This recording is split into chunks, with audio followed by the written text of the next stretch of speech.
were talking about rats. That you were saying rats are maybe more evolved than.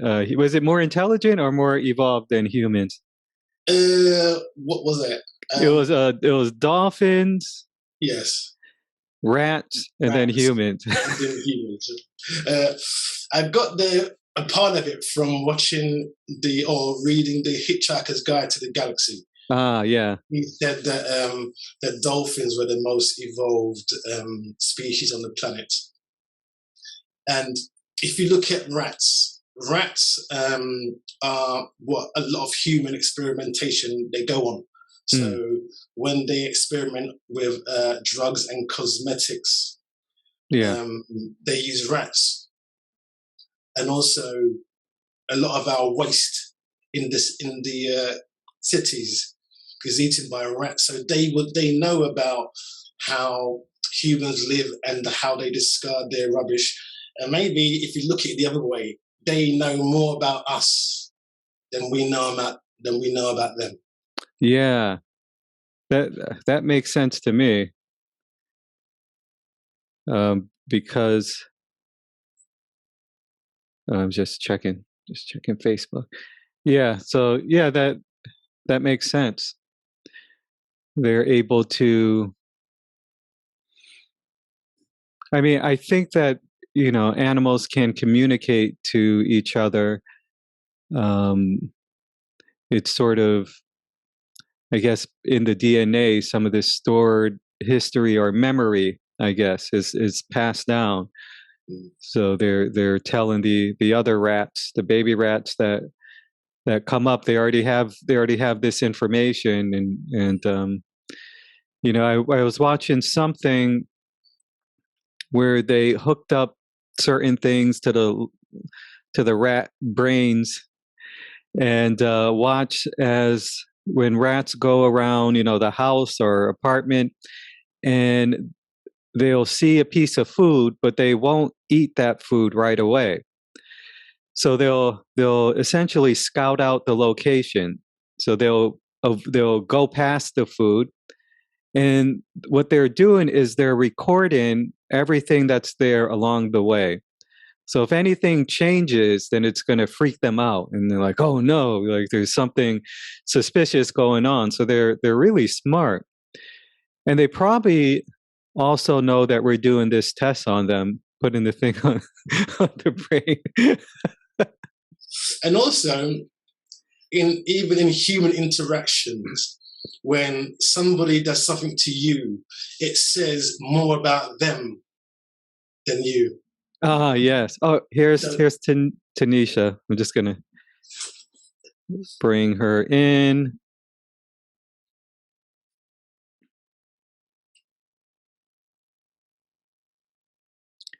So Tanisha is coming online. She is joining us, Tanisha Santiago. So hello. I hear you. I don't see you. Oh, there you are. Hello. Hi. Wow. I was telling Ron, I haven't seen you since. I was this big, eh? Yeah. I think you were like 6 years old. Must have been. Maybe even younger. Like, yeah, it was tiny. Yeah. How are you? Yeah, good, thank you. How are you? Good to see you. We were just talking about rats. Interesting. Grand Rising, Tanisha. Pardon? Grand Rising. How are you? I'm good, thank you. It's cold at the moment.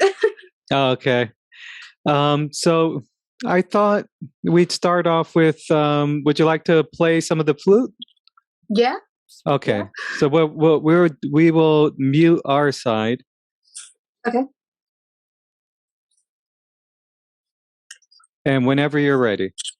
Okay. So this is a little excerpt from one of my grade pieces, my last grade, and you might recognize the song. I don't know. It's called "Smoke Gets in Your Eyes," and yeah, I try not to mess it up.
There you go. Yay! That was wonderful. Thank you. I haven't picked up my flute for the last, it must have been a year now. Oh, wow. So I picked it up this morning. I was like, oh God, okay, I'll pick a piece and practice for 5 minutes. I was like, oh, I hope I don't screw up. So yeah, I posted on Facebook that I was looking for someone to play the flute, and I totally forgot that you played. And your mom mentioned you, and then I remembered years ago, I think she or you posted something of you playing the flute. I think it was something for school. Yeah, I think it was your mom. Yeah. and I remember listening to it at that time, and it was so powerful. And so, like, one of the questions that when I heard you play the flute the first time I heard it years ago, there was a lot of, I don't know, I just felt soul in the music. I just felt this. It made you really feel. And my question is, well, why don't you tell us a little bit about your journey?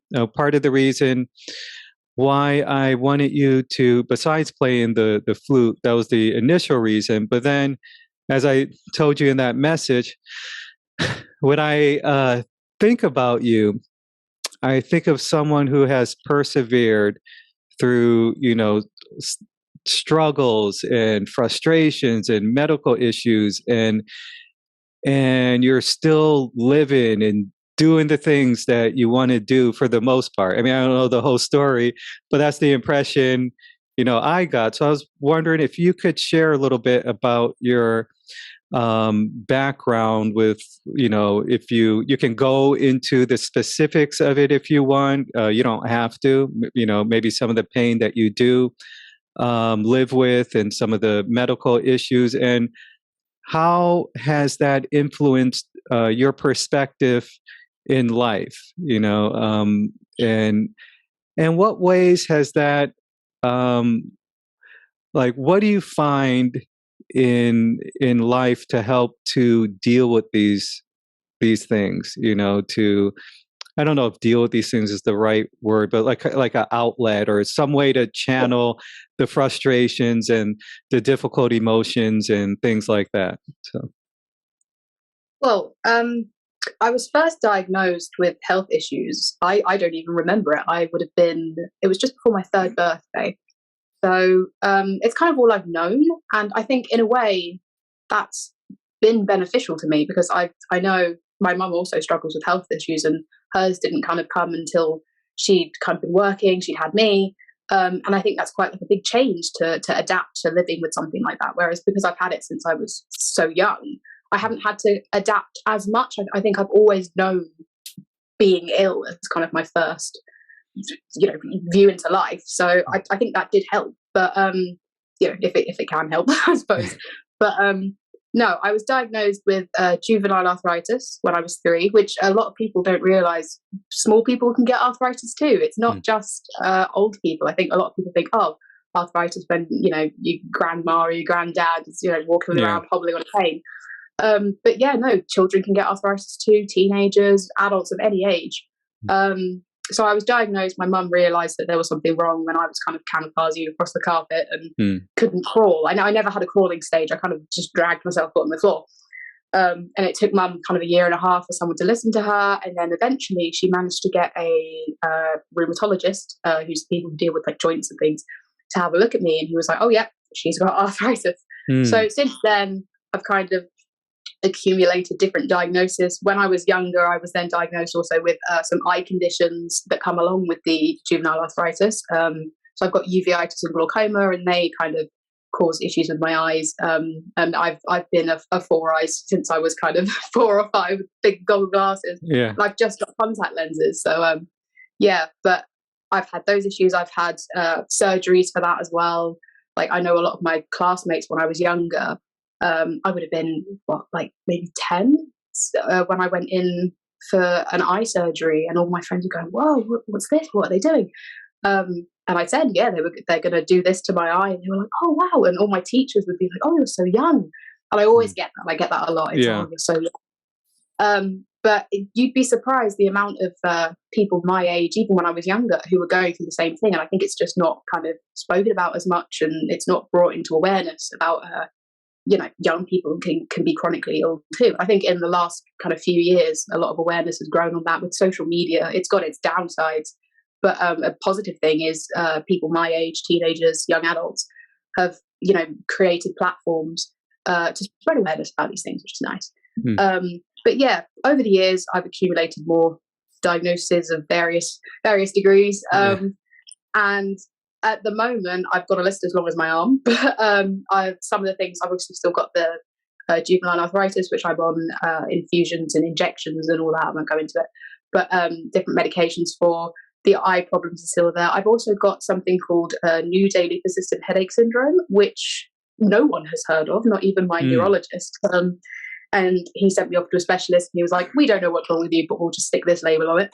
And it basically means that I have a headache 24/7. So right now it looks like I'm perfectly fine, but I do have kind of a migraine all the time. So right now I have a migraine, and yeah, that was kind of, I think that's as big of an adjustment as I've had to make, because I kind of one day I didn't have this big migraine, and the next day I did, and it never went away. So I think, you know, I missed a lot of school at that point. I had to do my GCSEs at home.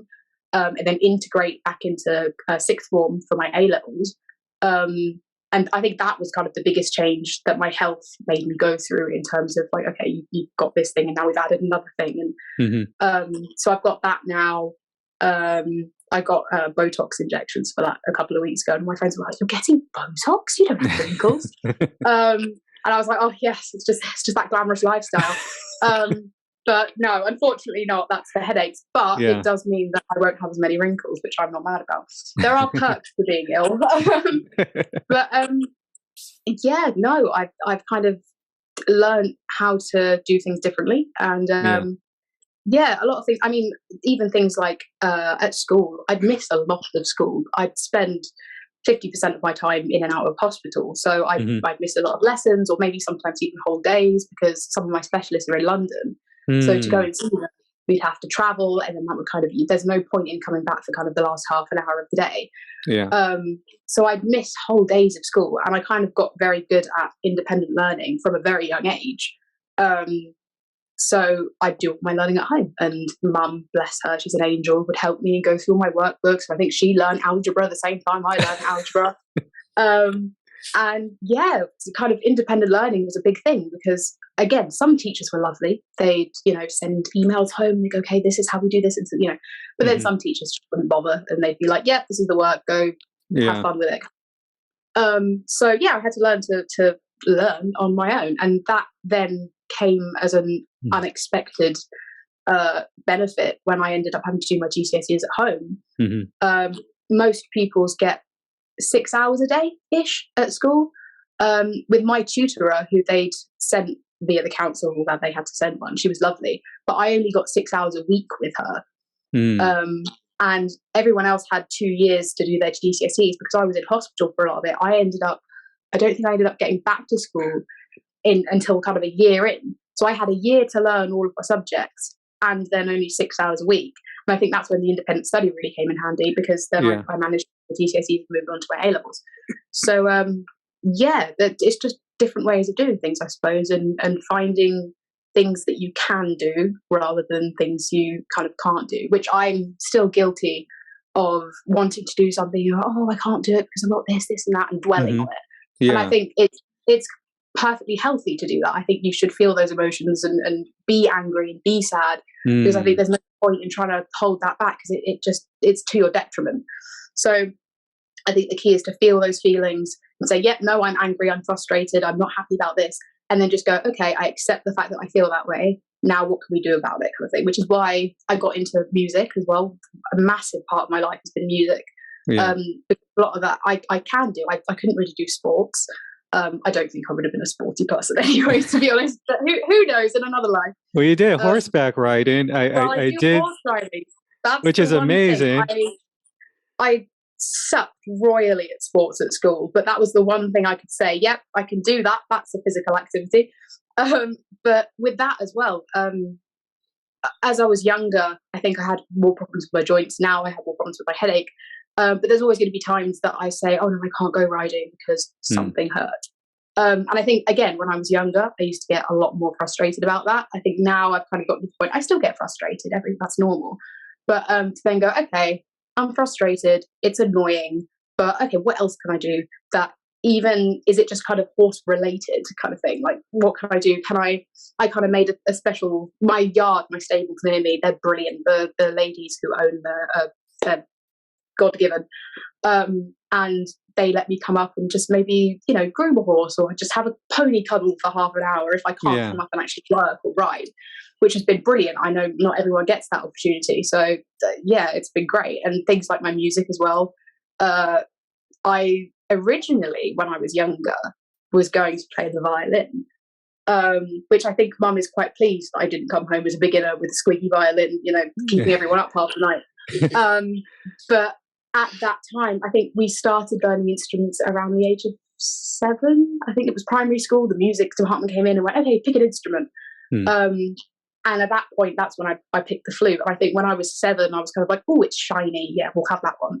I didn't think too much of it. But originally, I was going to try maybe the violin or the cello. And the reason I didn't is because of my fingers. I have arthritis in my hands and my fingers. And playing a string instrument wasn't recommended for me and my issues. Turns out flute isn't brilliant either because of my jaw, but now we we ignore that. We go, yeah, it's fine.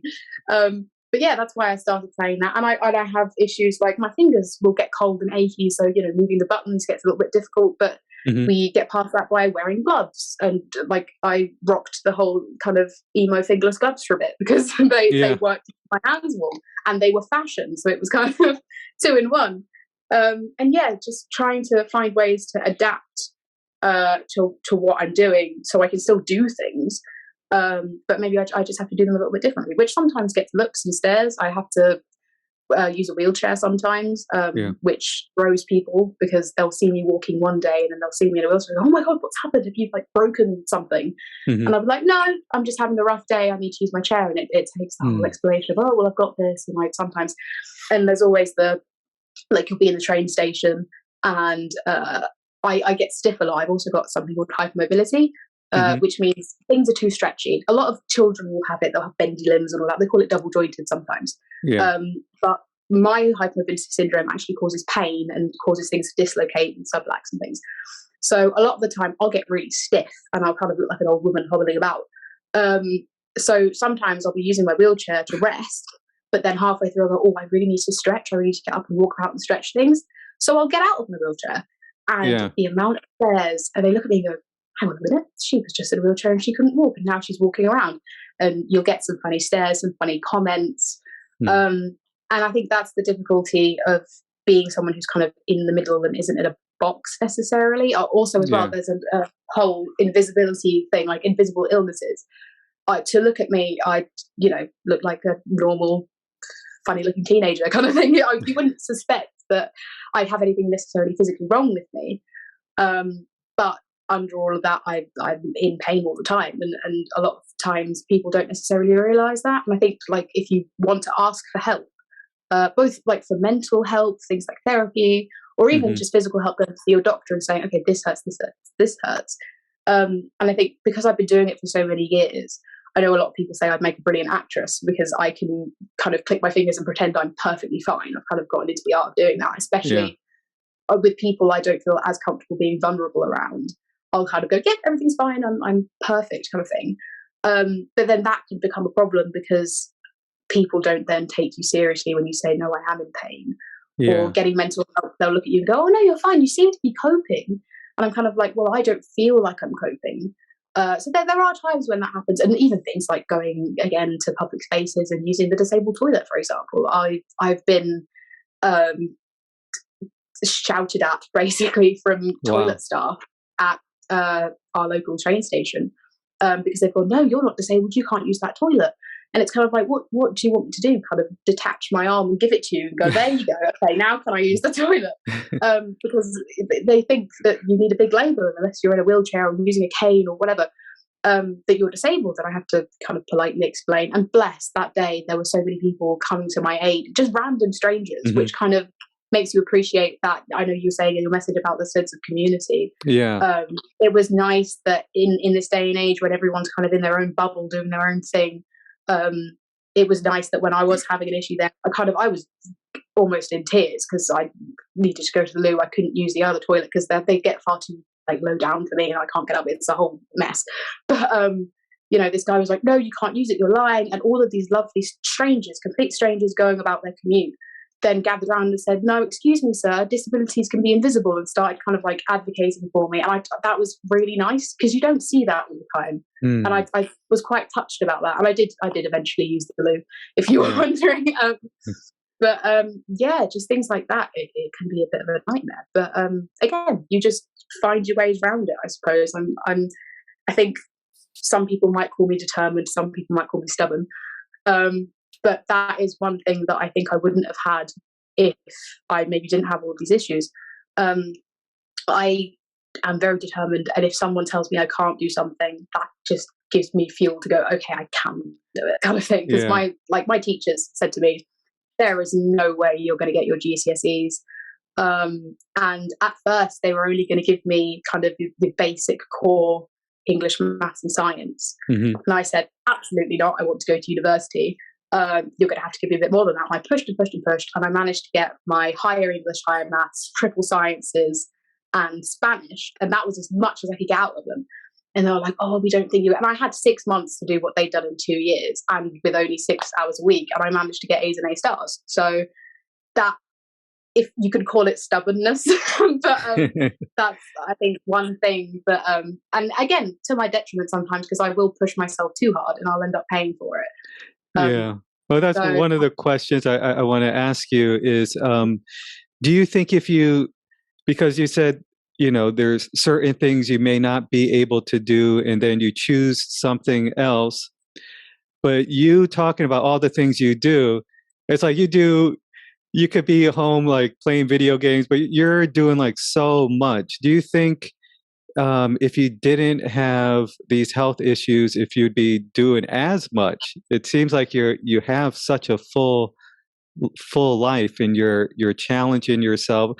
How much of the health conditions do you suspect maybe create this sort of challenge, like you said, this stubbornness, or I'm going to try that, and do these things?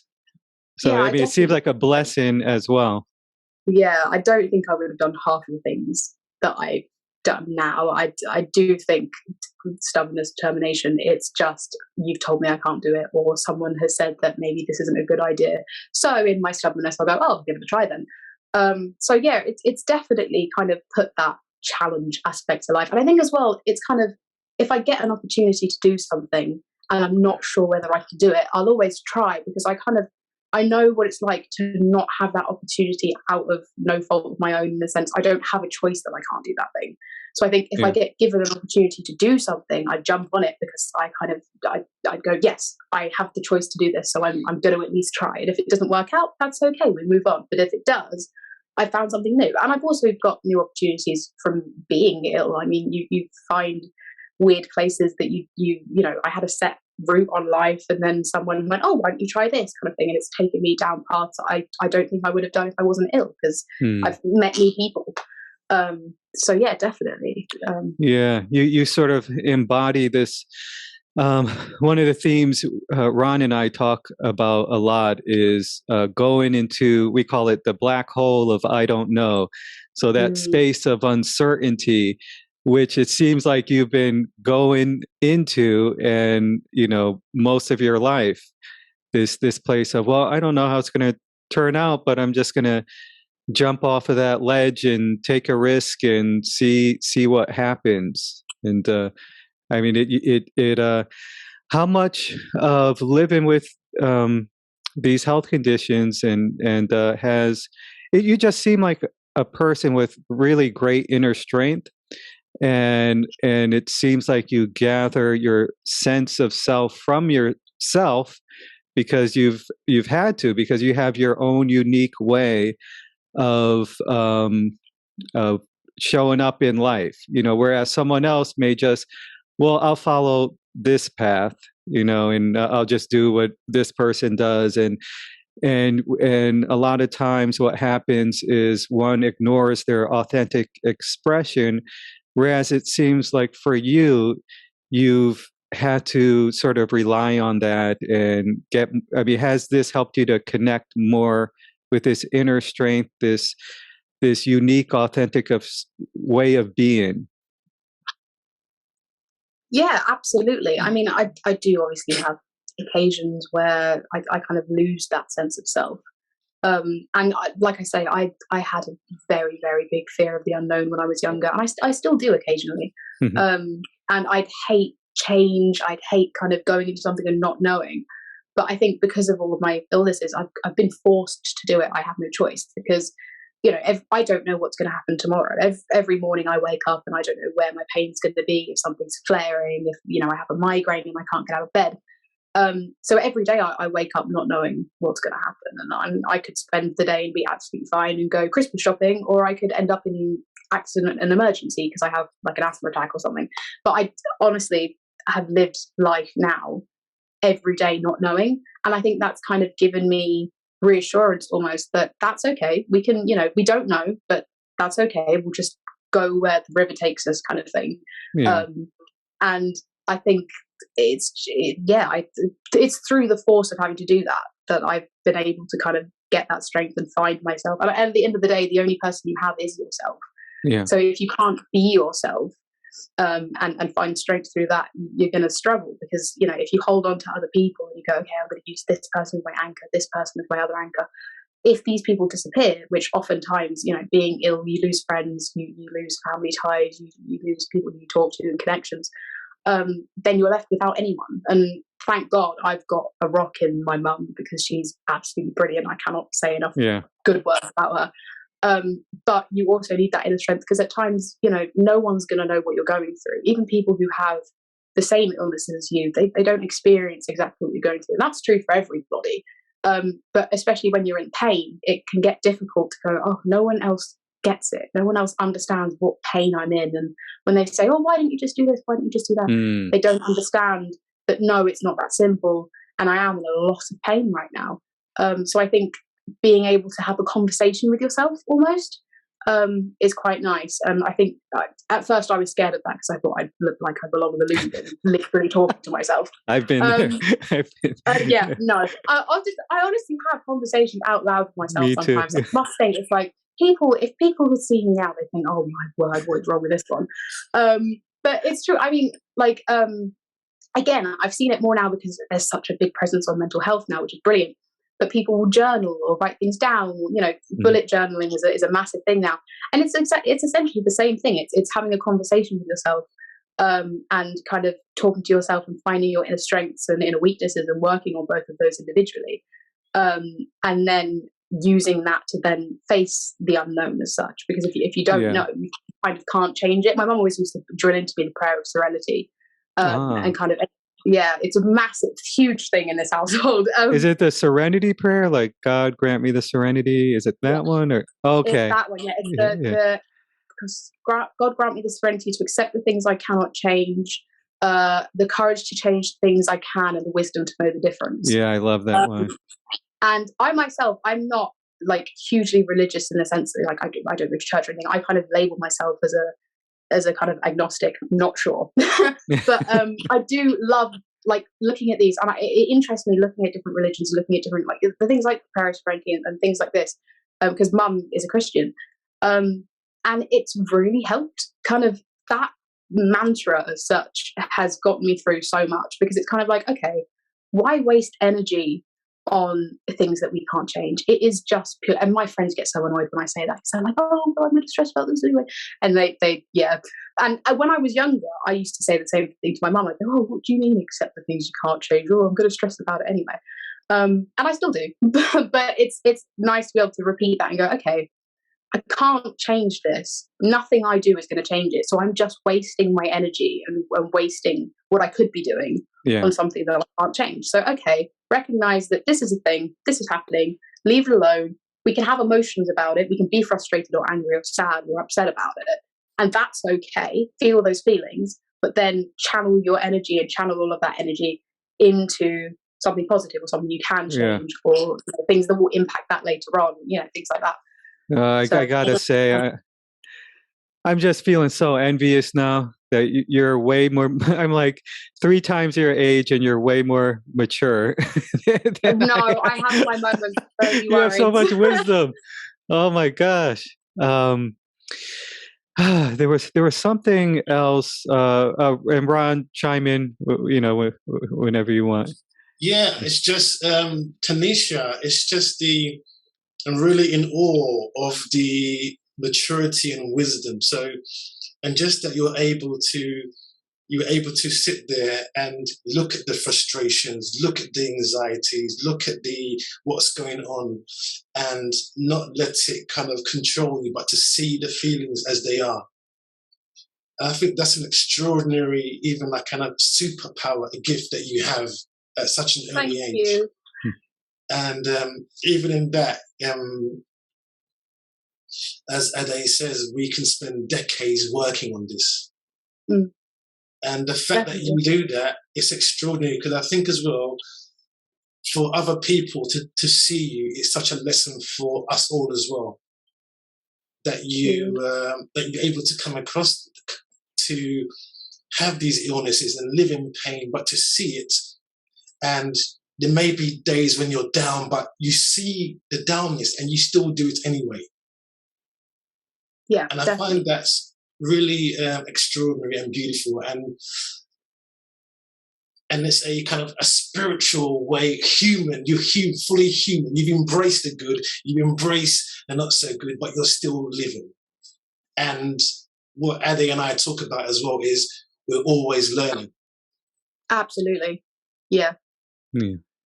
And also the other thing that's really, I'm so like, it's a miracle to have 2 British accents on the podcast at the same time.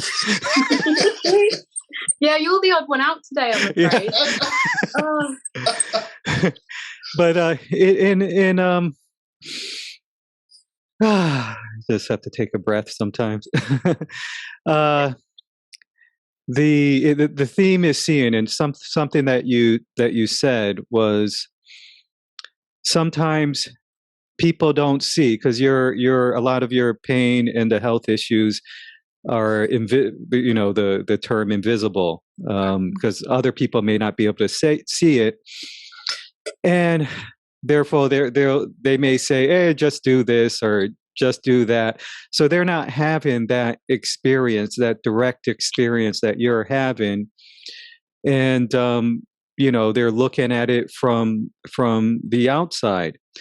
And, that's what a lot of what's going on in our world. We're so quick to judge other people. there's a lot of division. There's a lot of like tribalism, and we'll pick this side, and this other side, they're a bunch of idiots, they don't know, and no, this side is the idiot. And we're not experiencing what the other person is experiencing, and we're so quick to judge and condemn. And I think one thing that's important for me is, as a collective, as other humans, and this is why we're doing this podcast, is to get other perspectives, other experiences. It's to not to avoid conflict, but to, as the scientist Bo Lotto says, approach conflict with another person, but with the intention to learn, to be open. Well, what can I get from this conversation? What can I learn? Not how can I convince the other person to see it my way. And so I think that's just really important. And and thank you for adding your perspective, because like I said, for those of you, pretty much everyone doesn't know that we're cousins, and so I haven't seen you since you were like 5, and I didn't have this full perspective, of who you are and what you're doing, and to witness such growth and your experience. I'm still thinking of you as the 5-year-old, and now you're this wise woman with like all of like so much to share and to bring to the world. And it's beautiful and brilliant, and thank you for joining us today. So yeah. Oh, thank you so much. It was an honor. It was almost a therapy session in a way. But no, I love hearing other people's opinions. And I think people these days are so scared to be wrong about something or to say they don't know. And no, I love just sharing experiences and learning from each other. You never ever stop learning. It was a pleasure to be on. Yeah, the pleasure is ours. Thank you. And let's see, Ron, any? Tanisha, just one more thing about the power of empathy, I guess, that understanding other people. Could you just talk about empathy? Because you're able to see the world through your eyes, which many people don't see through yours. And I guess that gives you the opportunity to understand other people. Yeah, again, going back to kind of the community thing, not just me being ill myself, but also coming into contact and being able to talk with people who are also ill, you kind of gain a lot of information about how not only, what's actually wrong with people, but also how they're feeling about it. And I think you can then use that. It's kind of almost building your own toolkit of your thoughts and your feelings about things, and then learning from other people about their thoughts and feelings about things. And again, because I'm sick, I've had the opportunity to meet so many wonderful people who are also sick, and share experiences with them and kind of make that toolkit to then use, with random strangers that you meet or making new friends. And I think it's really important to be kind of empathetic of other people, and kind of, I know I've seen a therapist. I think it's really good to see a therapist. I think everyone should see a therapist if they can. But she said that, she called me an empath, which I take with pride in a sense, because I'm proud to know that I can be empathetic towards people, and teach people about how to be less judgmental and how to kind of walk in someone else's shoes. And I do think that is really important, because you never know what's happening. It's kind of like you don't know what's happening behind someone else's door and behind their eyes. So just always be kind, kind of thing. Because, like I say, me being kind of having that invisible illness, people will talk to me and be happy and whatever, and I'll be smiley, but they don't realize that I'm in pain. So I then recognize that, okay, there's going to be other people out there who are in the exact same boat, that are going through something, whether it's a physical illness, a mental illness, family problems, money problems, whatever, it doesn't matter. But they're always going to have issues. So, treat them with kindness and know that I want everyone to kind of know that if people need to unload or chat to someone or, just have a rant and just for me to listen, I'm here. And my messages are always open, and I can be a bit rubbish at replying because I've got all sorts going on too, but I'll try my best to kind of be empathetic towards that person and say, okay, unload, it's fine, no judgment here, because I know what it's like to feel judged, and I know what it's like to kind of have someone come up to me and assume that they know everything. So I kind of just want to be the opposite of that kind of negative space and kind of create a place that's open and not necessarily positive, because like I say, all feelings should be felt, but somewhere that's safe, I suppose. And yeah, just one of those things is being empathetic and trying to teach other people the importance of being empathetic and non-judgmental, I think. Yeah. And what are you doing now in terms of life and, That is my favorite question because I don't know. Yeah. That's one of those things. No, I was talking about this with my boyfriend the other day because we met some of his family, and they all had the same question. They all had, "Oh, what are you doing now?" Yeah. And I had this massive plan when I was younger. I was one of those kids I was a bit of a teacher's pet. I feel like people probably felt like I was really annoying as a primary school kid because I was always there like, "Oh, what's the homework?" and all this rubbish. But I had a plan. I had a plan. I was like, I'm going to get my GCSEs. I'm going to get A's and A stars. I'm going to get my A-levels. I knew exactly which subjects I was picking since like the age of 10. I knew what unis I was going to go to. I wanted to be an equine veterinary surgeon. That was like my thing. And I was going to go into surgery, and I was going to be a really cool, equine veterinary surgeon.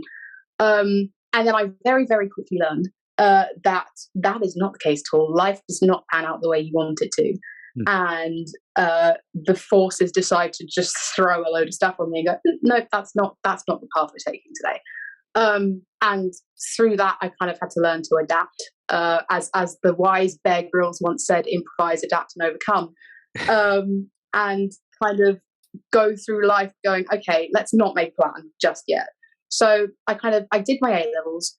I got my A's and that kind of thing. And then I kind of had a bit of a drop in health. I had to have a few surgeries done. And I kind of was like, okay, let's see what courses I can do. And then over time, I've just had more and more kind of come up with things like surgeries, health stuff. So I've been out of sixth form for 3 years. I should have graduated university. The term just finished in September. So the summer just gone. That was my year's graduation year from university. And I haven't kind of done anything as such. People say to me, have you been to school? Have you done uni? Have you done work? Whatever.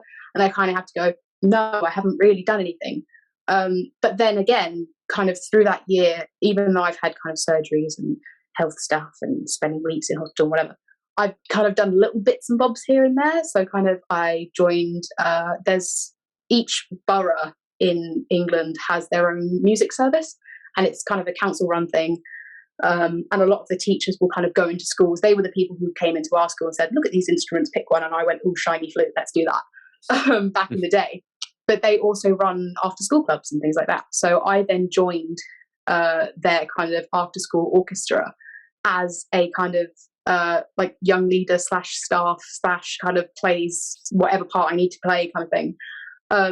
And through that, I then got into their concert band and their jazz orchestra and their percussion thing. And I met like a teacher who I didn't realize his wife worked at the next door school. So it's a small world.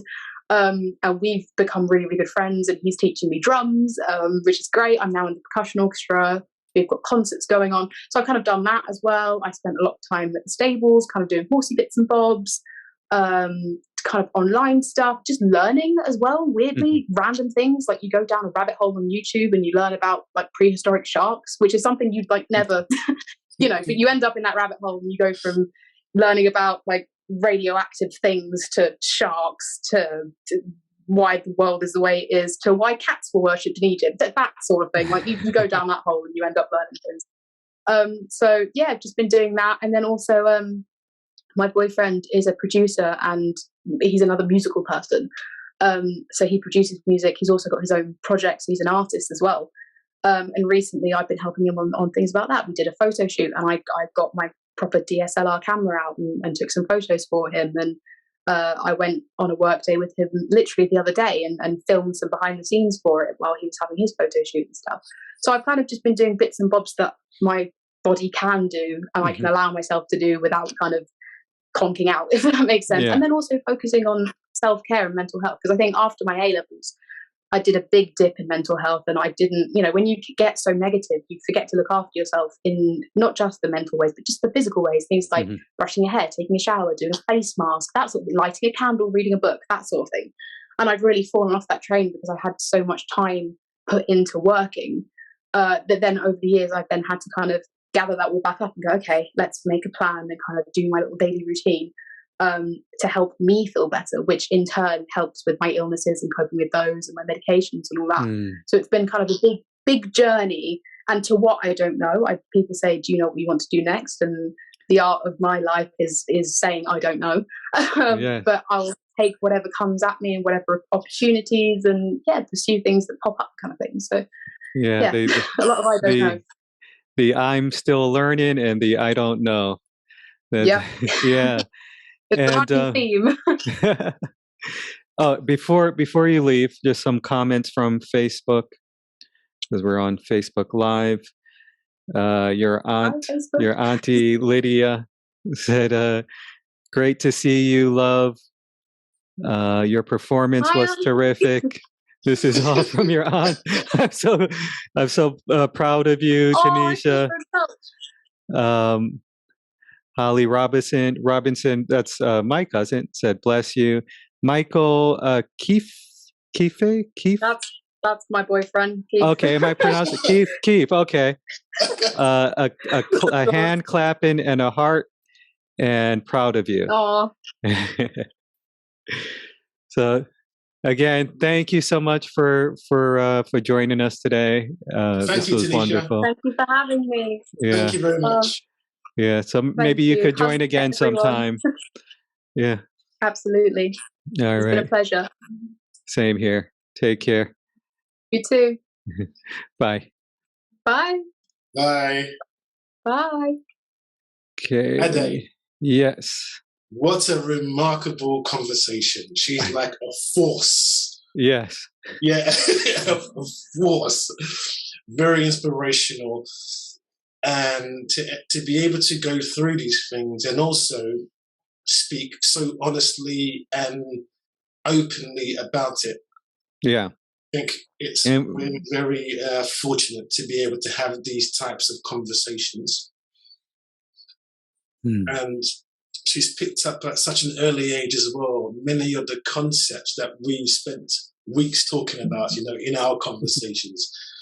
The emphasis on the black hole of I don't know. What about in some spiritual practices is, just be aware to the moment. But she has to live that way. Exactly. Yeah. She has to live that way. Yeah. And I'm still learning because she doesn't know if she can go to school tomorrow. She doesn't know what she can. So everything is always still learning. How is my body going to be today? Yeah. I don't know. Learn about that.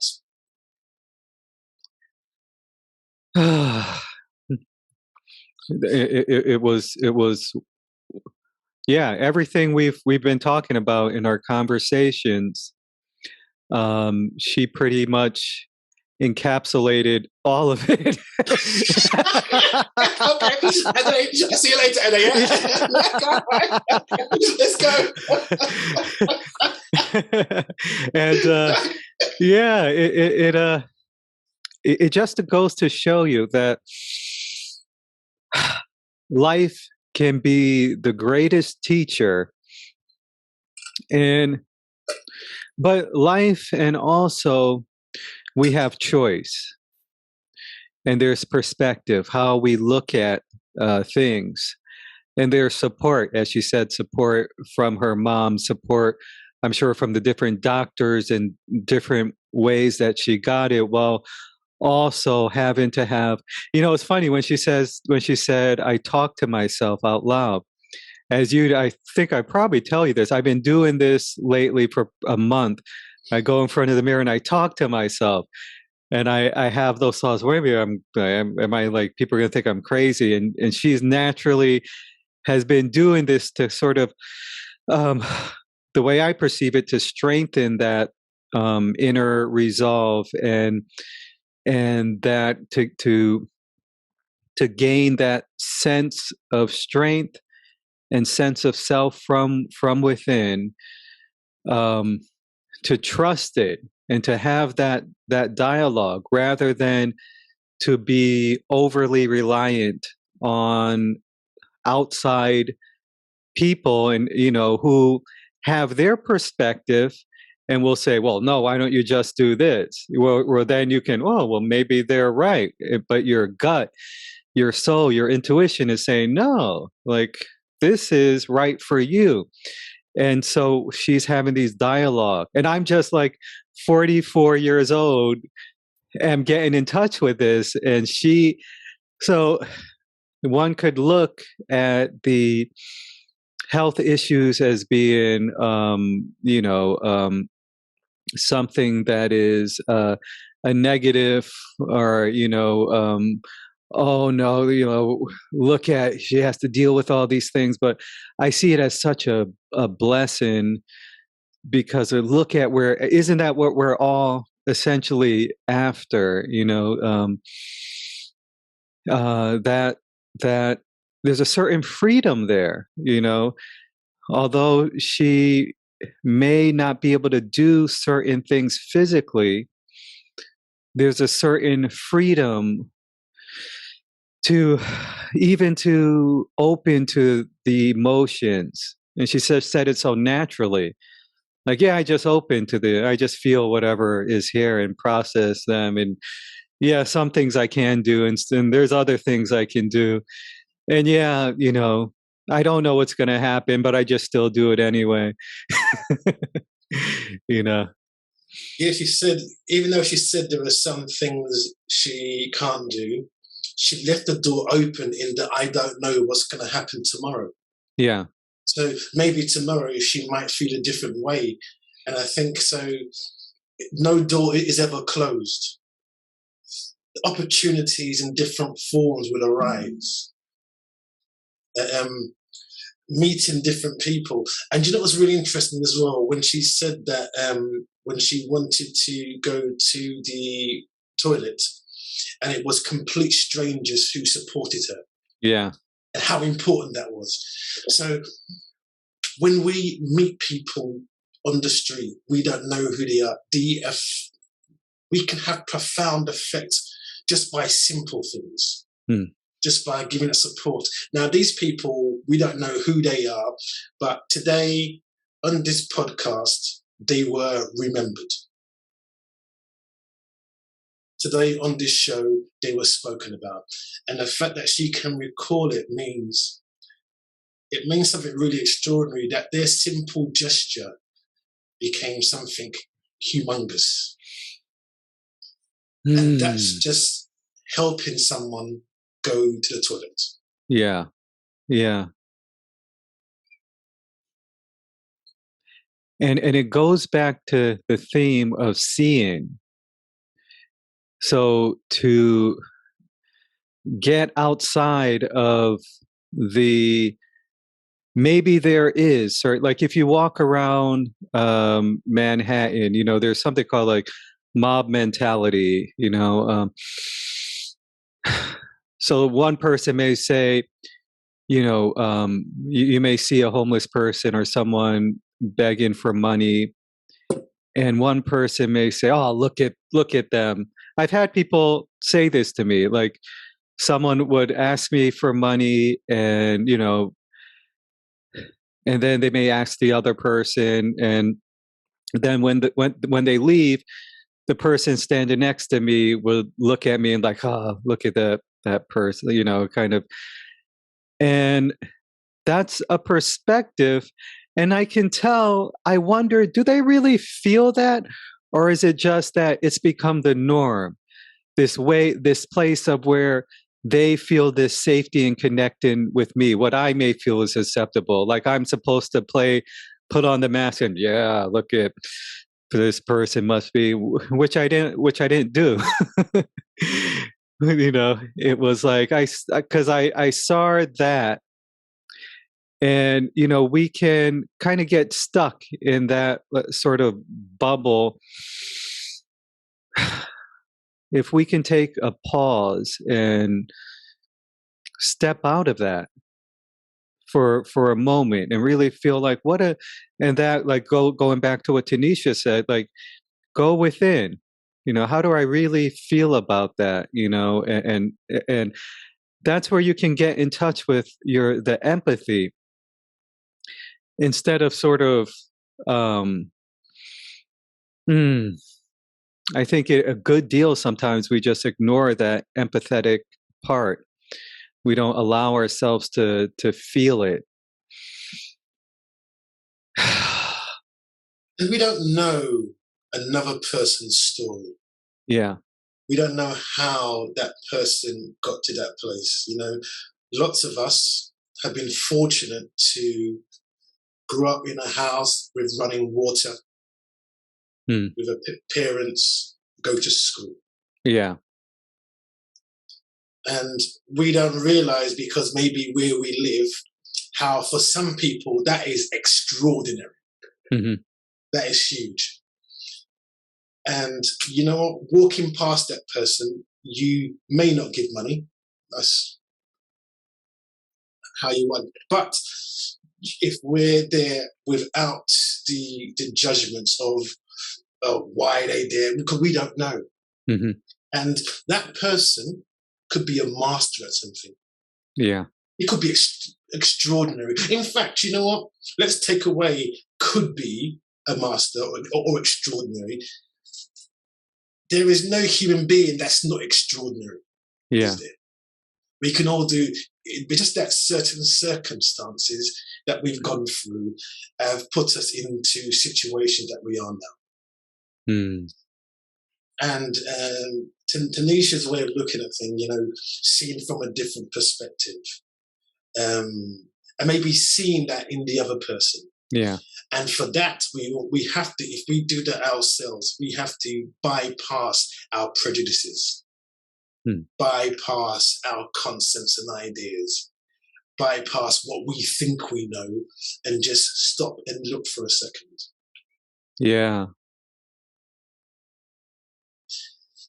And when our judgments come up, which our conditioning may bring about, or this person, can we stop and see it?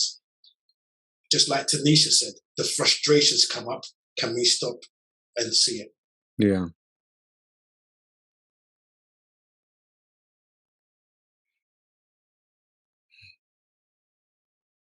There's this art that we can learn. You remember, look, we talked about the film, the Dead Poet Society, when the Robin Williams character asked the student to stand on the chair. And just something small like that. And we spoke about maybe standing under our own table in the kitchen, and just seeing our room and our house from a different perspective. Going out and turning the way your head is, or lying on the floor, or being on your back, looking at things from a different perspective. See through another mind body's eyes. Yeah. I wonder how it feels like in this situation.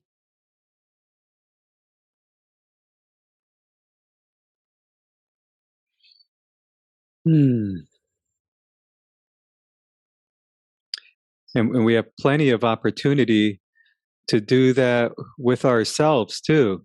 I think part of the judgment of others, and not just others, judgment on the world, on what we see, on nature, like you said, that these concepts that we have absorbed, we don't have any clue what it really is. If I'm honest about it, I don't know shit.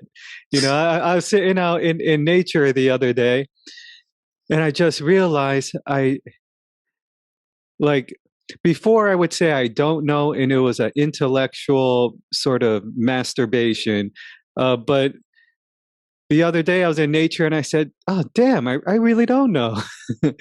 I don't know, because it starts with something that I'm afraid to see here. Something comes up, there's fear, there's some emotion. And when we can take the risk, because I think at least for myself, we put it in a category, into this box of certainty. So the brain will say, well, this is what this is, because there is this fear, it might basically like fear of death, like, oh, this is going to kill me. But then if we could just give a moment and just say, okay, go ahead, kill me. Like, let's really see what it is. Like, and not kill me, just, I really don't know what it is. Invite it. What is this that is here? Feeling it, feeling the sensation, feeling it in the body. What is it that is here? And then what came was, I don't know, because it's whatever is going on here, I sort of project that outward.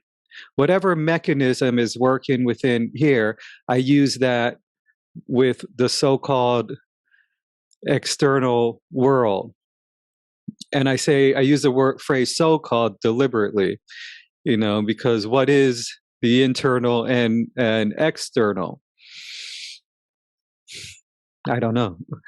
But, and so what I notice is I will judge myself and others as, it's just a habit. It's just a habit, a way of something that was learned to like a way of, this is the way that I feel like I need to navigate the world, to get along in the world. But then questioning it and seeing, is it true? And I mean, that's one of the I think one of the great things about being human and being alive is we are kind of like, we get to be like our own sort of scientists, and we can use ourselves and everything around us to learn and to explore. I mean, one of the, I forget who sent it. You might have sent it, or someone sent it. I think it was I forget what scientist. It was a physics. Oh, Neil deGrasse Tyson. I forget his name. deGrasse Tyson. I'm pronouncing it incorrectly, but he said, and I posted something similar, and I'm just realizing I got it from him. But he said he was watching a mother and her child walk down the street. And as they were walking down the street, he saw they were walking towards a puddle. It was raining. There was this big, the child was like 3 years old. And there was this big, juicy, muddy puddle. And he said out loud, he said, please let the child jump in the puddle, please. Because he could see the child wanted to jump in the puddle. And what happened is the mother grabbed the child and pulled the child away from the puddle. And I've done that too with my kids. Don't jump in the puddle because the consequences are too great. I mean, you will get your clothes wet, and so what he said is that kind of kills the child's curiosity. I mean, that's how they learn. That's physics right there. They jump in the puddle. They see how gravity works. They see, how propulsion works. How the water splashes up and gets them wet, and then they feel the temperature, they feel the texture, and they are experiencing life. They are relating to life in a different way, and it's directly, but instead they're getting the message avoid curiosity. Avoid that. That's dangerous. You know, and then we continue to do that to kids, and when it's passed down, it becomes such an integral part of our survival mechanism and what makes us feel safe that we don't even bother to ask if it is really beneficial. You know, if like, or if it actually is detrimental to one's authentic expression and one's curiosity. You know, we usually don't even stop to think that, and then it happens on a global level to the point of like you were sharing with me the other day. We're kind of walking around the supermarket like sheep, going down the aisles that, you know, now we're being controlled by marketers, by advertisers, by, it's all the same sort of thing, you know, because we're not questioning, we're not allowing our curiosity to thrive, we're not allowing ourselves to try something different, to go into that place of I don't know, like Tanisha's doing. You know, we don't allow that. Many of us, we latched on to a tribe, you know, Republican, Democrat, this or that, and we don't question our biases, you know, and then what happens is we don't expand. We don't let in when we're not expanding, we're not letting in other perspectives. We're not letting in the intelligence of the geese, of nature, you know, I mean, beyond concepts, you know, going into that place and feeling it fully, directly. And also, when we pull that child around the puddle, we also instill in this child the fear of getting their clothes dirty. Yeah. So in future, in different activities, oh, I can't do that because I'm going to get dirty, I'm going to get wet, or it's raining, let me. So we instill this kind of fear of, you know, a fear of, let's try something a bit different. Let's explore, because I think what he says there, we're all born natural scientists and artists. Yeah. We're all born that, because you see with every child, they're picking things up and they put in something on their head, or they put something in their mouth. Yeah. That's what they do. What does it taste like? What does it feel like? What does it? Then we grew up in these kind of systems, and the teacher tells us what to do, and our parents what to do. Yeah. Yeah. So we give up, and then we rather than sit down our own tracks, we get onto an already made track with an already made train, and we get on it. Yes. And then this way goes down, but inside, I think we know it's not our tracks. Yeah. We didn't lay them, and it's not our train. We didn't build them.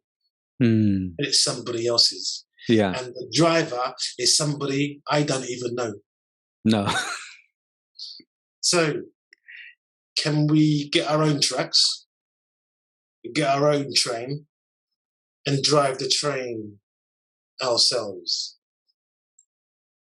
That is I would say, being a human being. Yes. And while you're laying down the tracks, you're laying it down, and you don't know where you're going. Like Tanisha said, we're in the unknown, but this part, let me turn left here and right here, and you're driving it, and you're doing this thing. And what's happened as well, along the way, you're learning skills that you didn't even know they were skills for, probably. You're learning ways of being that you didn't know there were actually ways of being. Yeah. And you're meeting people who you never previously would have met. Yes. This show entirely, we talked about having a flute player, having a harp player. So what happens? You meet your your cousin who you haven't spoken to in years. We learn about this story. I'm here in London. She's in England as well. We're learning about this. Open our eyes to a different way of seeing, of being. Yeah. So what have we learned? We've learned that, if we maybe put something out there, something extraordinary might come of it. We didn't know, Adam.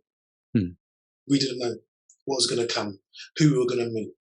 But if we go that step, and maybe we're going to learn something. Yeah.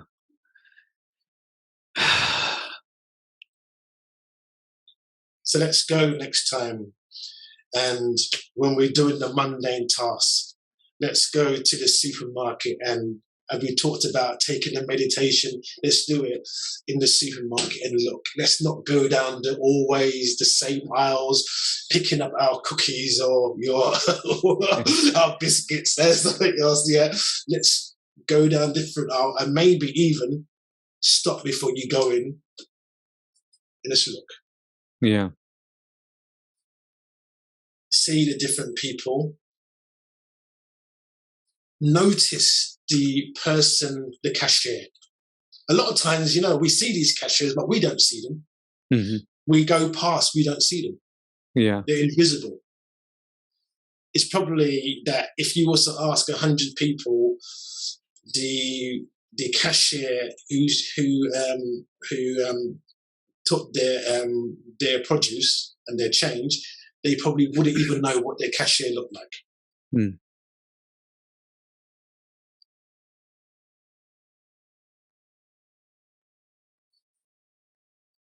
How are you today, Miss Cashier, Miss Judy, and Miss Kwabena, Mr. Kwabena? How are you today?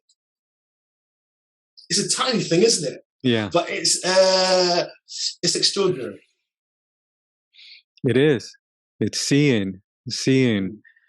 Just like the homeless person that we may walk by, and like you said, we may choose not to give him or her money, but in either case, what I make a point to do is to see him, to look, and to I see you. I'm choosing no at this moment. I don't have any money, but I see you, and there's this human connection. Not homeless person.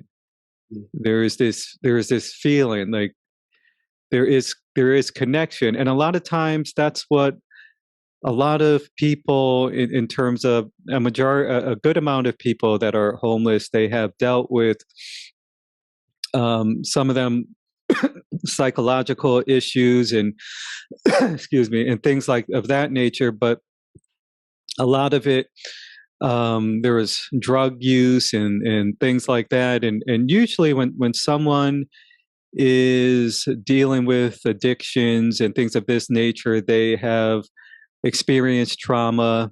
They have a deep sense of not belonging, and being homeless for a while, you start to think that you're not even part of society, that society doesn't even look at you as with any value, because you're not producing the way that that other people are producing. You're not providing more of the status quo. You're supposed to be showing up in this way, but it's really what they are really showing us is the results of the way our society is functioning, and it's not functioning well. It's not functioning in a healthy way. So what they're doing is just highlighting that society is not functioning in the way that it could function. So yeah, seeing that and recognizing, seeing the other person, seeing the cashier, seeing your parents, and not just as the idea of mom the history, mom is this or that, but do we see them as a being, a human being? You know, that can be a tough one. You know, some of the greatest meditations is spending time with family, connecting with family, because that's when all of our prejudice and biases come up. You know, and if you notice, a lot of family believe in the same political system, and that's not by accident. You know, it's this way of being. You know, yeah. Because I think we spoke about this before. We create images of people. Yeah. And so somebody may have changed completely, but we still have an image of them. Mm-hmm. So in effect, we're imprisoning them into our little box of this is who they are. Yeah. Rather than letting them be who they really are. Mm. So I guess one of the things that we do here as well is that when we're speaking, to allow ourselves to be who we are. And tomorrow we may have learned something new. We have grown in a sense. We have found out something new. Oh, so not to bring what I knew about you here right now, but what is Ade saying today? Yes. And the philosopher teacher, is it Joy de Growing? She said something that, you know, that so when you see sometimes, you know, black people go down the road in London, New York, we do a nod to each other. Yeah, we do a nod. So yeah, and my girlfriend looked at her, she would say, you know, do you know him? And you say, no, we just nod. And what Joy de Grey said is, the nod is, I see you. Yes. It goes back, but we don't know. We just something we do. So you go to Italy, I go to Italy, and you see another black guy, you know. You don't know, but it means I see you. Yeah. You've been seen, which is why the terrorism of solitary confinement is probably one of the worst things to do to a being, a human being, and also we see the effects solitary confinement or being confined on the animals in a zoo. We see that. Yeah.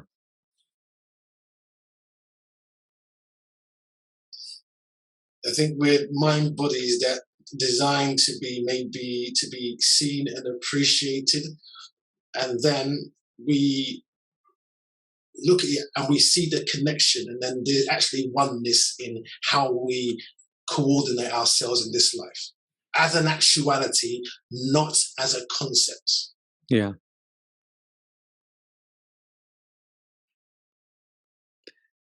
As an actuality. I mean, that's I think that's what Tanisha brought to the show. Is she is like the theme of our last podcast, bringing the meditation out of the studio and into life. So she is bringing it into life. It's not just a philosophy or kind of, you know, some talk or anything like that. Yeah, you see as well, she didn't come with it with the jargon that we've heard. Yeah. She spoke about it in actual terms. And do you know what? Sometimes I find that we come across people in life, and she said, I think her mum was religious, but she's not so. But her way of being seemed to be a very deep and profound way of being. Yeah. I don't even want to label it spiritual. Just deep and profound way of being, which is the ideas that religion and spirituality and non-duality have been looking at. But she's not labeled it. She's still saying, I don't know. But her way of being is that. Yeah. Her sitting with her emotions and feeling them is that. Awareness, aware of the body, awareness, aware of the feelings, awareness, aware of seeing.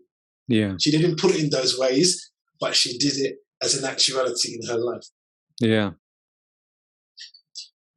We asked her to come on and play the flute. She said she hadn't played in ages. I don't know, it was nervous, but she came on and played. Mm-hmm. She shared what she does. Oh, I can't do it today. I'm not sure. Maybe she had those thoughts, but she played it.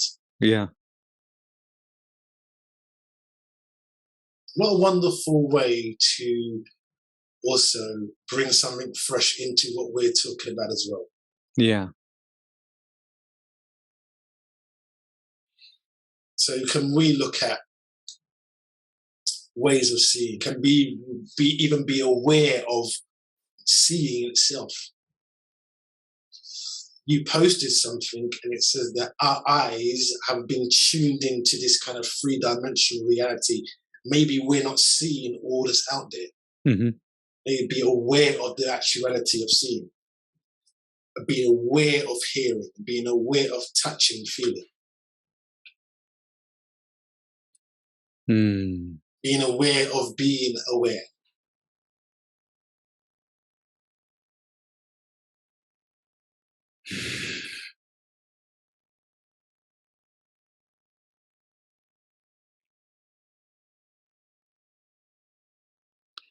Being aware of being aware.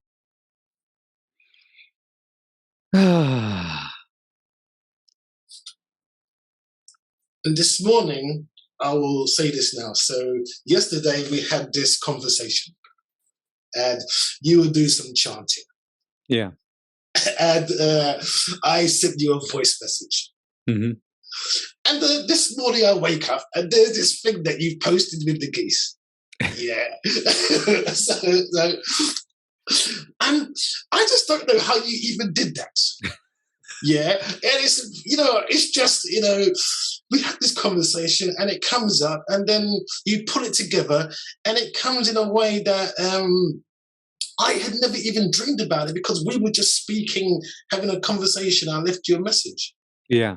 And so what's possible, Ade, in what we can do or where we can go, or anybody who's watching this, if we just open our mind to do new ways of looking and seeing things. Yeah, that's... You took a simple voice message and you changed it into something. Mm-hmm. Because you saw it as not just a message, but maybe something that you can do. Yeah. You changed the ordinary and made it, I won't say extraordinary, but you made it really, you made it extraordinary, I mean, yeah. But you changed it. So I wake up with this smile and I play it and I say, wow, then what can we do? And then underneath it, you put some drums in it. And wow, I didn't think of looking at it like that. Mm. So what have we learned even in that moment, that maybe some of the simple things that we take for granted, if we look at it in a different way, we can do it. And I think Tanisha said that, okay, I may not be able to do it this way, but if I look at it from a different angle, yeah, then maybe there is a possibility that I can change. I can change it.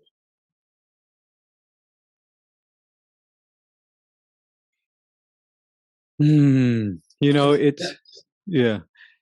And even those sounds that I recorded at the, because what I do is I go out into the woods and I sit down and there's the geese and the sounds, I won't even call it chanting, it's just the sounds were my communicating what was going on, inside.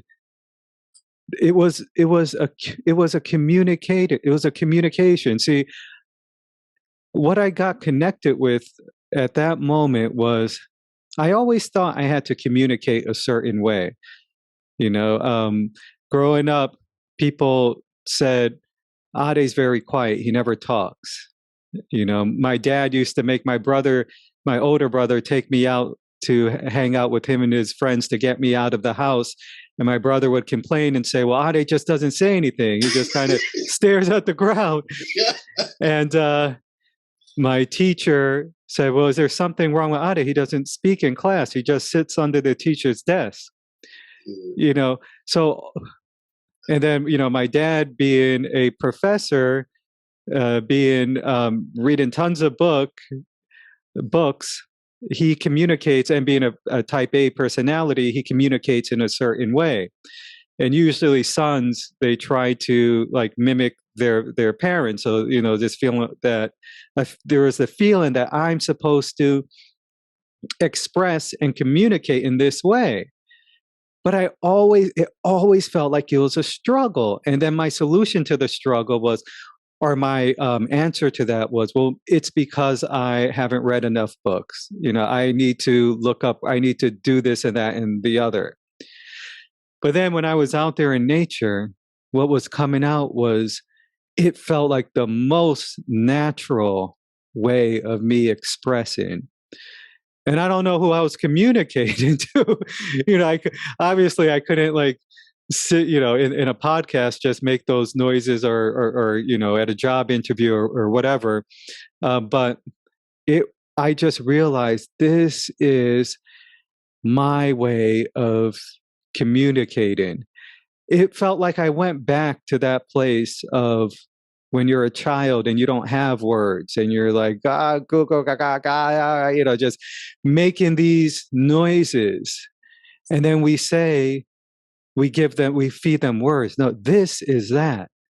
And so the child starts to identify, well, this is, and the first one is, mommy, daddy, this is you, I, there's, and then we get this, there's others, and this is cup, this is that. And then we start to form this reality. So it just made me realize that I don't know, that there is this voice. I felt connected. And then when you left the message, it was just brilliant. The message I heard, like right after that, I was actually looking at the geese when you were leaving the message as well. And I thought, wow, I want to see if I can put it together in a way that conveys sort of some of the experience that I'm having, in the moment. So just kind of like putting this together somehow. And yeah, our conversations and your way of going into the I don't know and trying new things,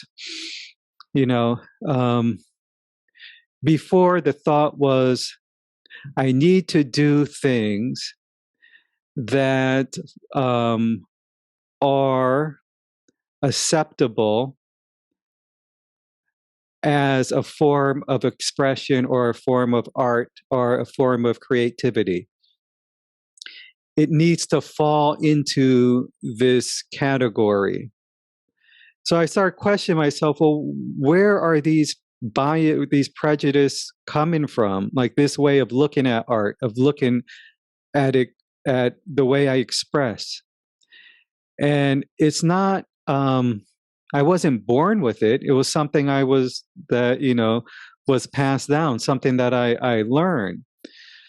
So even when I'm expressing in a certain way, like listening to that creation that we made, then listening to it is it's of course the feeling is gonna be, wait a minute, this is not how, it's not in the correct tune, or it doesn't this or this and whatever, and just noticing that awareness.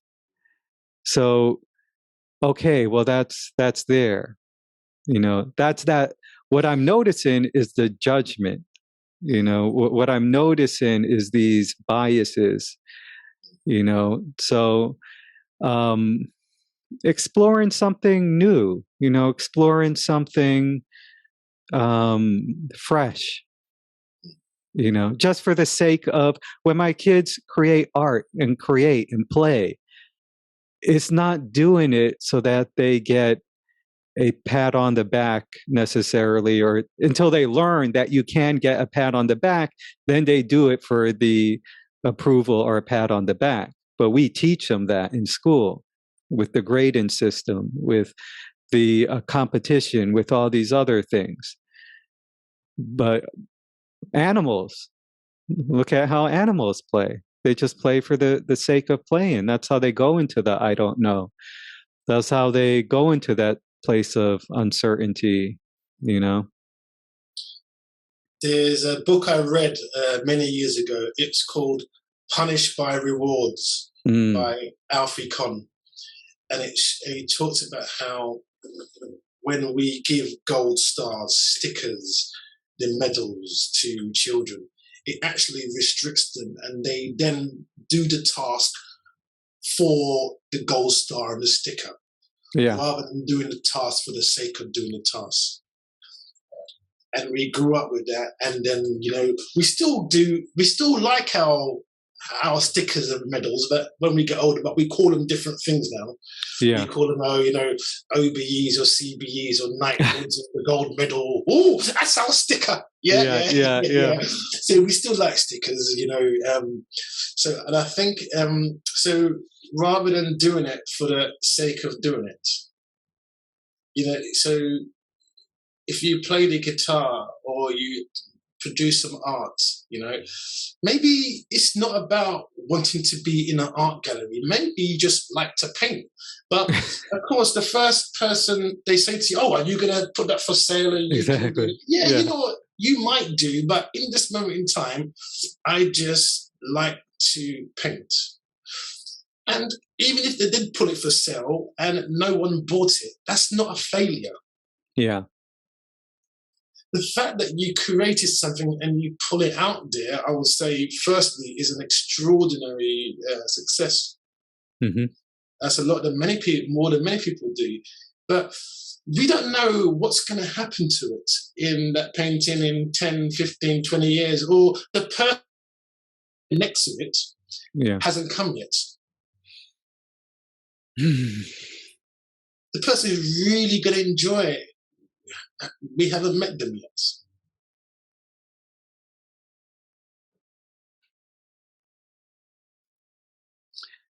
Is it possible to see all these concepts, ideas, these ways of being? Is it possible? See them all and look at them and see them for as they are. An old way of being that didn't provide a lot of happiness. Yeah.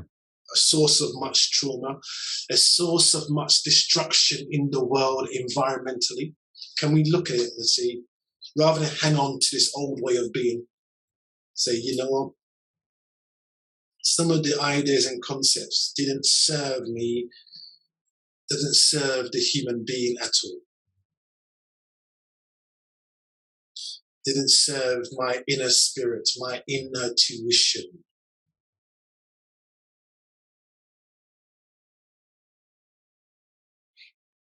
I think that's I like to use the word radical. Maybe it's time for the radical. Yeah, maybe it's time for radical. I think that's a good word. That's the word that came up while you were talking. I think it is time for the radical. If we want to make things better for the generations to come, in terms of the environment and things like do we even question some of the traditions that we have and the effect that it's having on the planet and the human body? I mean, even with Christmas, tons of plastic toys, everything that's going to be thrown out. And a lot of times people, I don't even know if they notice, they get stressed. Well, it's almost, I got to get this, I got to get that for this person. I got a list. I didn't do this.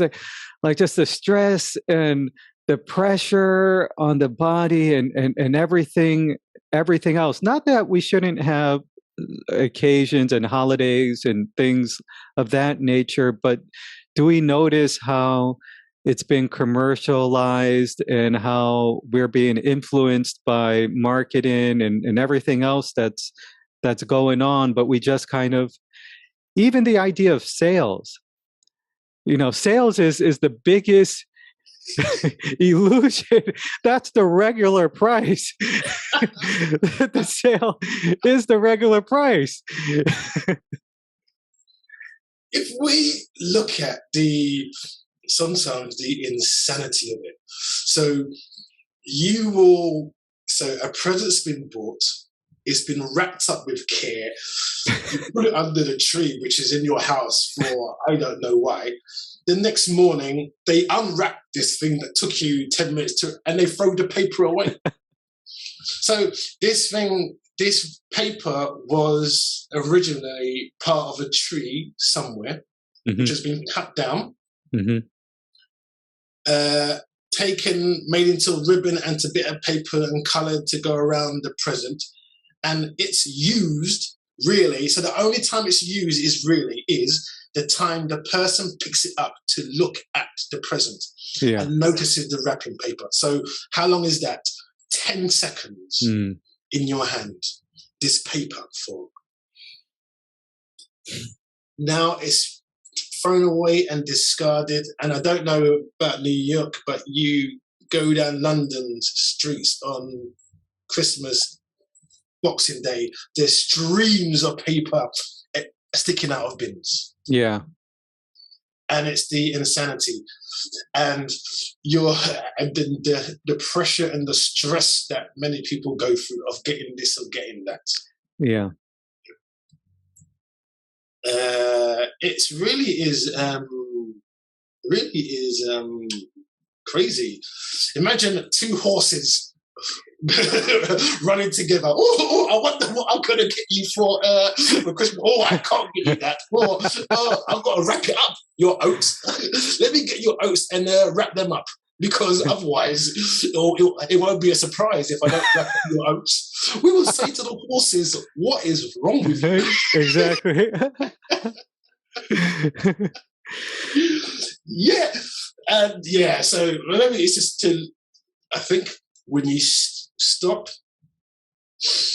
take a deep breath, like Tanisha was talking about.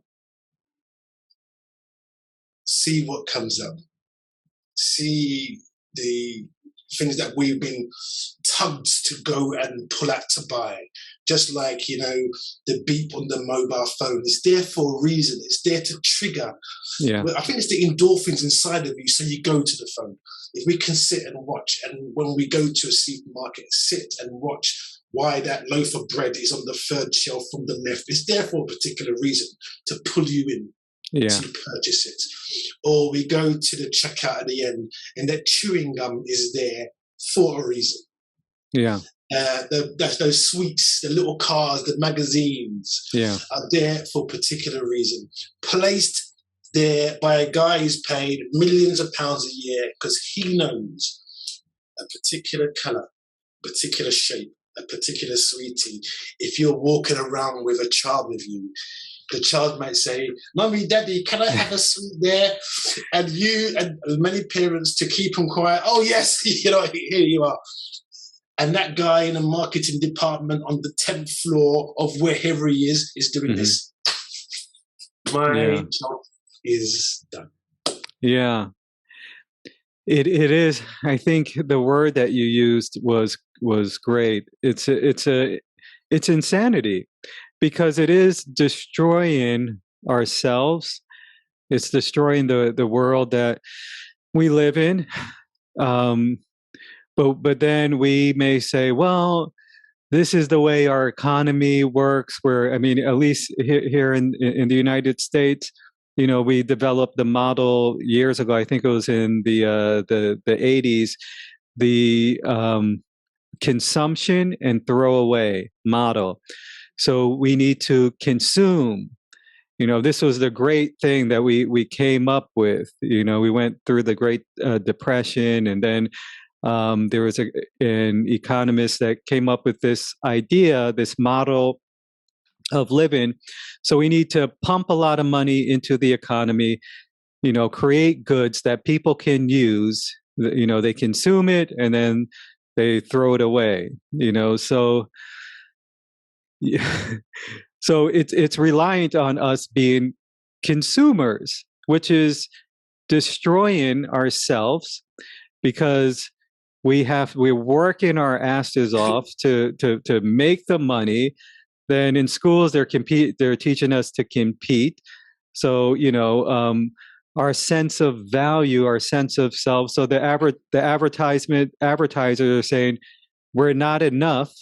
We're not enough. You need this makeup. You need this. You need that. You need the other. Or they're you need this food. You need these treats, these fast food. And so they're giving us all of these things that we're consuming. We're destroying ourselves. We're destroying the environment. We're settling with, okay, well, this is the way that the economy works. This is the structure that's in place. No other structure works, because when we present any other way to do it, no, that's communism. No, that's social. Remember those countries that did it? Like, there can't be a room for something new to come up. We're not even allowing something new to develop. We're so used to fitting things into some box. Wow. So we're sticking on something that's destroying us. And then, like, almost like victims to this thing that's destroying us, which then that feeling of, okay, well, it's hopeless. So if it's hopeless, I'm just going to get mine. I'm just going to eat as much as I'm just going to feel good, or I'm going to distract myself through entertainment, through picking up the cell phone. Like, everything, the way that it's set up is it's sort of this self-destructive. Can we get back then to, I think when you use labels about people. So I saw recently in Britain, they were talking about migrants. Yeah. When you say the word migrant, you're dehumanizing them. Yeah. They're human beings with names. So you find out their names and you listen to their story. They are not migrants. Yeah. In marketing and advertising, you're consumers. You're dehumanized. You become things to be manipulated and swayed. It's no longer a human being. In fact, you're put together in this consumers, what the consumers want. Do you really mean, okay, so, but they're not consumers. That's a title, this concept to it. And it takes away the humanity from them. They are people, Yeah. I think anything that labels you like that, we've got to look at really carefully. Yeah. First step of control and being dictatorial is dehumanizing them, I think. That's a great point. And we see it in all functions of wanting to control or put people down. So we see it in the worst ways of all people are terrorists, they're migrants, they're this, they're that. Mm-hmm. If we go back to, because I think once you go back to the humanity in them, we are then forced to deal with the individual human story, which a lot of people I don't think really want to deal with. It's easier just to blanket cast them as this or that. Yeah. But every person in this world knows, and you know it as a parent, when you first see your baby being born, they are totally unique. Totally. And can you ever they may forget they're unique because of the concepts we get. But in actuality, you can't lose uniqueness. You can't lose what's inherently in you. It gets covered up a lot in the luggage of life. And this, and this, and this, and this, and this, and this, and this. Or I've got to be professional. Yeah. You know, I've got to be this way. I've got to play it this way. But at the core, the reality is this uniqueness. Yeah. And maybe some of the gifts that we get, that you got from being quiet, learning to observe, some of the wisdom that's come through Tanisha, living with this pain, learning to observe and see, is to see this uniqueness. Yeah. In our everyday way of being, and bringing together last week's and this week's, bringing it out of functionality and out of the well-spoken quote that someone said in 1934 that we're going to say again. Master Mihama Mija said this, no, in everyday life. And it's not saying that it's easy to do, because of course the old concepts still run, the old ideas still run, you know. Yeah. But if this attempt, and let's be radical. Do you remember in the Matrix when the Oracle says, the Oracle, so who's the first? So the guy who, you know, the one who makes the Matrix, his aim was to balance the Matrix, and the Oracle says, but the reason I'm here is to unbalance it. Yeah. To look at it, to tear the whole system down and create a new one. Like coming together with people. And remember, we're not alone in this thing. So sometimes we think we're alone. Yeah. But there's people in Bali, Indonesia, Papua New Guinea, in New Zealand, in Australia, in London, down the road, next door with Mrs. Smith, whatever it is. All in unison, working together to create something different, create a new vision. Yeah. Not from just sit on a pedestal and pat ourselves on the back kind of thing. No, just to, you know, we're trying to be ourselves, yes? Yeah. We're still learning. Yeah, I'm still trying to let go of that dream of sitting on the pedestal and patting myself on the back and having someone fan me, waving a big fan in the summertime, and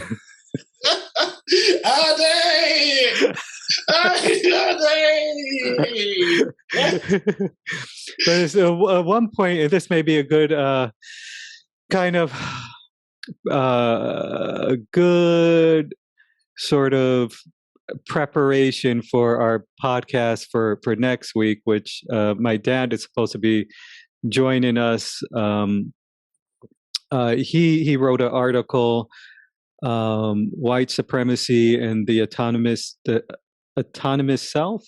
I think I hope I'm getting it correct. But one of the things that when you were talking about commercialism and the the big CEOs and the heads of companies, and just the way that companies run, the way that the whole mechanism run. And one of a discussion I was having with my dad is a lot of it is because of this white supremacy and this idea of autonomy, individual autonomy, where the way that it was used, and he'll talk, more detailed and expansive on this, is that in the way that it was used is the autonomous self is that hey, I'm just going to go get whatever I want, what I want. I have the freedom to do that. as long as I'm not hurting anybody else or stepping on someone else's freedom, which wasn't true, because look at the Native Americans and the slavery and everything else. So this is like the pursuit of life, liberty, and the pursuit of happiness. But it wasn't for everyone. And so the argument, what my dad was saying, which makes a lot of sense, is okay, this autonomy is very important, individual autonomy. As long as I don't intend to harm you, then that's fine. So my intention to, put all the crap on the supermarket shelves and to cut down all these trees and to provide all these papers and using all the plastic and everything else, my intention might not be to harm you, but the consequences is that it's very destructive. And what he was saying, which I agree with, is hopefully we're moving into like hopefully we can move into a way of being like the Native Americans have, where you're thinking about the consequences, not about intention, that you are really thinking about. So if I do something and it unintentionally harms you, I am responsible for that. So, if that would mean that we have to be responsible. We have to take ownership of what we're doing in the world. If we start thinking in that way, like the Native Americans, how is this affecting 7 generations down? I mean, it's literally, that's where we're at right now. How is what we're doing going to affect 7 generations down the line? So then it's no longer about me, and my intention is, I didn't intend to harm, but my choices and the action thereof have consequences. And like we were speaking about, do you remember I told you that I'm running to be a Prime Minister of England? I'm starting a new party called the Earth, Soil, the Earth, Water and Air Party. Yes, that's a great one. And you are going to be my vice president. So it's a simple thing. Just that anything you do has to take into account earth, soil, and air. Yeah. And I don't even really think this is radical. Yeah. Because every human being has to breathe the air. Mm-hmm. We know that a lot of people have got major illnesses. I don't think it's controversial. The water, we ourselves, human beings, what are we, 80% water? Yeah. And without water for 3 days, we die. Well, I don't know how many days it is, but we die. And the earth, where all the food grows, if we don't look after it, there's soil degradation in parts of the world. There's pollution in the chemicals. So I don't even think the Earth, Soil and Water Party is anything out there. In fact, Addy, let's do it. Okay, everybody, I'm running. No, in fact, Addy, I'm not running for Prime Minister. I'm running for Councillor of the UN. I'm going for the UN. Great. Yeah. So if anybody out there wants to vote for me, Ran Usha. So far, I've got 1 vote, but this was from one of the children in my nursery, and she's 5. Okay. So I don't know. I don't really know if that counts. So if you want to vote I'm going for the UN top job. I will vote for you. You have my support, and I think all of the 5-year-olds votes should count. Yeah. They should be top priority. Yeah, what I can do, I'll say, okay, I'm gonna, please vote for me, all 5-year-olds, and we'll play a little game afterwards. What's that? We play, ring around, musical chairs. Yeah, that'll be kind of part of the manifesto. So first bit is earth, water, and air, and you're guaranteed to play musical chairs. That's great. Yes. That's great.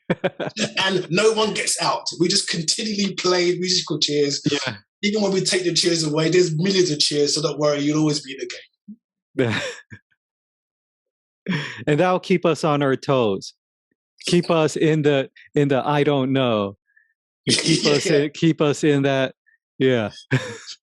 You keep us in the I don't know because we don't know where this game is going. Yeah, exactly. Yeah, we have no idea. And in fact, this game, if we don't take any chairs away, it never ends. So it's just going to be pure fun. Yeah. So thank you, anybody who's thinking of voting in the next UN general elections. And so, let's see, where are we? It's about. Whoa, we're almost at the 2-hour mark. So. Ade, woo! This was fun. This has been Coffee Diaries number 5, yes? 6. Number 6. Yeah. And number 5 was the one when I was kind of tweaking out and this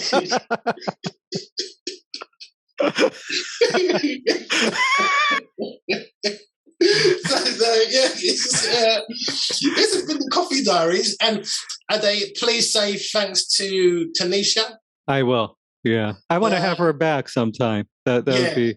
Yeah. Do you know what? Let's do a show on empathy, just empathy alone, and bring her back.